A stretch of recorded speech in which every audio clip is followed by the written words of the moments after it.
दोस्तों, हम अपनी जिंदगी में ना कंप्लेन बहुत ज्यादा करते हैं। अगर हमारे साथ कुछ ऐसा हो जाता है जैसा कि हम नहीं चाहते हैं तो बस हम एकदम से कंप्लेन करने लगते हैं। लेकिन बहुत बार बाद में हमें पता चलता है कि एक्चुअली उस दिन जो हमारे साथ हुआ था वो अच्छे के लिए ही हुआ था। लेकिन इस तरह की सोच अगर हर समय हमारे मन में आए ना तो फिर हम जीवन में कभी भी कंप्लेन नहीं करेंगे। अगर हम अपने जीवन में सिर्फ ये काम कर लेना कि किसी भी परिस्थिति में हम कंप्लेन ना करें तो ये हमारी जिंदगी के प्रति हमारा नजरिया बदल कर रख देगी। बहुत बार जो हमारे साथ होता है वो हमारे अच्छे के लिए ही होता है, लेकिन उस समय हम उसे समझ नहीं पाते हैं। चलो इससे जुड़ी मैं आपको एक कहानी सुनाता हूँ। एक आदमी था जिसे कि घूमने फिरने का बहुत शौक था। उसे जब भी समय मिलता था वो अकेले घूमने के लिए निकल जाता था। एक दिन उसका मन हो गया समुद्र की यात्रा करने की और फिर उसने एक नाव बनवाया और समुद्र की यात्रा पर निकल गया। नाव से समुद्र की यात्रा करते करते वो बहुत आगे निकल गया। तभी अचानक से समुद्र में तूफान आ गया और वो समुद्री तूफान में फंस गया। समुद्री तूफान में उसका नाव पूरी तरह से तहस नहस हो गया और किसी तरह लाइफ जैकेट की मदद से उसने अपनी जान बचाई और समुद्र में तैरते तैरते एक सुनसान टापू पर पहुंच गया। उस टापू पर एक भी आदमी नहीं था और जहां तक उसकी नजर जाती थी वहां तक सिर्फ और सिर्फ उसे समुद्र ही दिखाई पड़ता था। वो आदमी सोचने लगा कि मैंने जीवन भर किसी का बुरा नहीं किया, हमेशा मैंने दूसरों की मदद की, इसीलिए भगवान मेरी मदद जरूर करेंगे और वही मुझे इस संकट से बाहर निकालेंगे। धीरे धीरे समय बीतने लगा। वो जैसे तैसे उस टापू पर रह रहा था, पर उसे उस टापू से बाहर निकलने का कोई रास्ता नहीं दिख रहा था।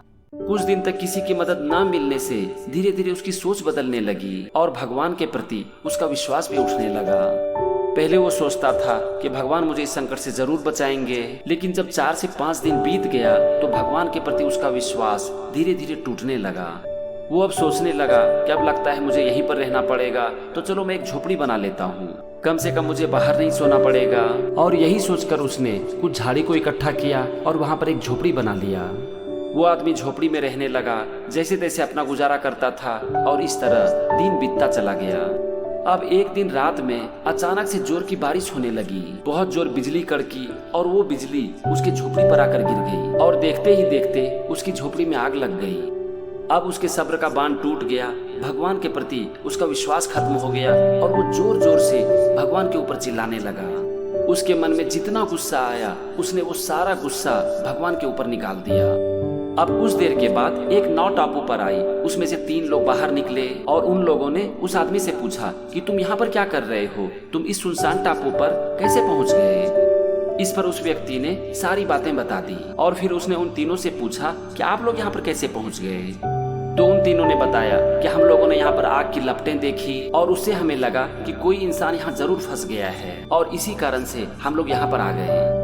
शुक्र करो इस आग का जिसकी वजह से आज हम तीनों यहाँ पर तुम्हें बचाने के लिए पहुँचे हैं। उस तीनों की बात सुनकर वो आदमी रोने लगा और सोचने लगा कि मैंने भगवान को कितना भला बुरा कहा, लेकिन देखो भगवान के मदद करने का तरीका भी निराला है।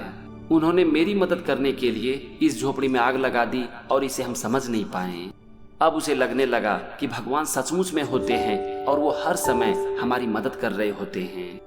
दोस्तों, हमारी जिंदगी में जब कभी भी कोई प्रॉब्लम आती है ना तो हम टूटने लगते हैं, बिखरने लगते हैं और भगवान को कोसने लगते हैं, लेकिन कभी भी हम उस प्रॉब्लम के कारण को समझने की कोशिश नहीं करते हैं। अगर आप भगवान को मानते हो तो एक बात को जान लो कि अगर एक इंसान अच्छा काम करता है तो भगवान कभी भी उसके साथ बुरा नहीं करते।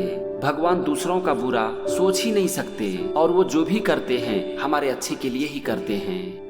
बस बात इतनी सी है कि हमें भगवान की योजना समझ में नहीं आती है, इसीलिए हमें जरूरत है अच्छे काम करते रहने की और भगवान के ऊपर अटूट विश्वास रखने की। और ये छोटी सी कहानी हमें यही सिखाती है।